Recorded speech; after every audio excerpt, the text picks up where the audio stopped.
Hey there, Larissa here from Beekeeping Made Simple, and this is about what to do with all of your old dark comb. So this took me like over 10 years to figure out, so I'm really glad that I can share this with you guys and hope that you maybe don't have to take so long before you can do something with your old dark comb. So old dark comb, usually want to take it out of the hive because it can harbor diseases, and a good time to do that is when it's empty, which is usually in the late fall before you close your hive up for the winter, or the early spring when you're opening it up for one of the first few times after the winter. If you live somewhere that is warm year round and you don't get a cold winter, usually there's a time of year when your hive population gets pretty small anyway, and you'll often find that these frames start to not be used as much by the bees, and the bees start to move up to the younger comb. So when you find this comb and it's dark and it's empty, pull it out. If there's baby bees in it, leave it alone until it is empty. If there's maybe some honey and pollen, then I usually take that stuff out too. So first you need to get it out. If you don't use foundation, I mean, that's simple. You just cut it out with your hive tool.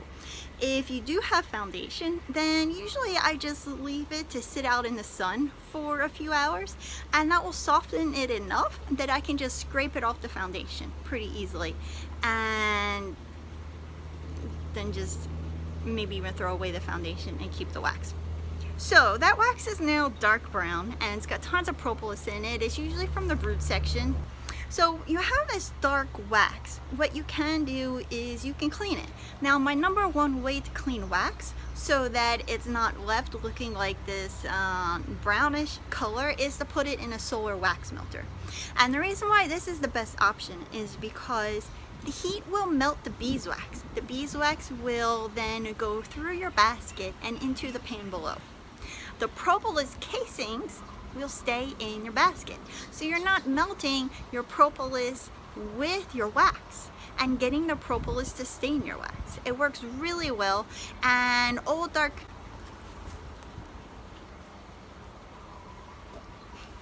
the spider web blowing in front of the camera.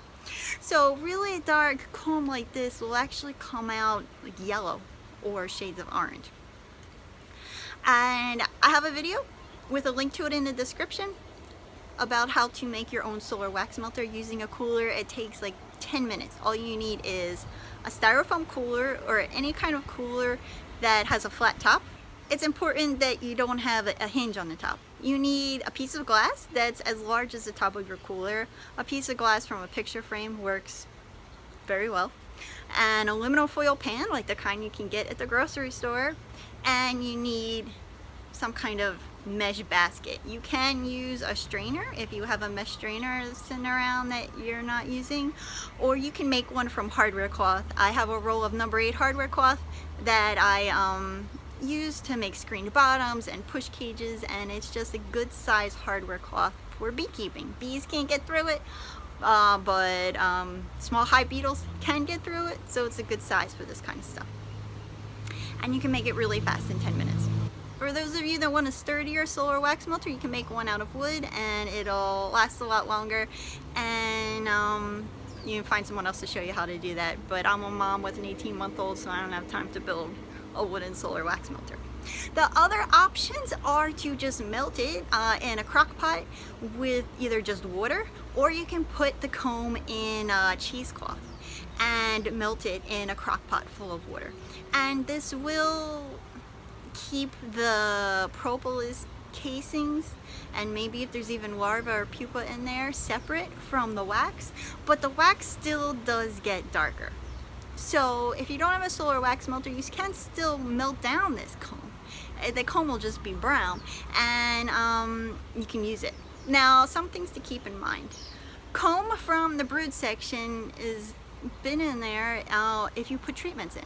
So if you put any kind of treatments in, whether it's organic, whether it's oxalic acid, formic acid, or the Apovar, the Apogard, or any of the chemical treatments, do not use that in body products. Do not use that wax for anything that's edible, like those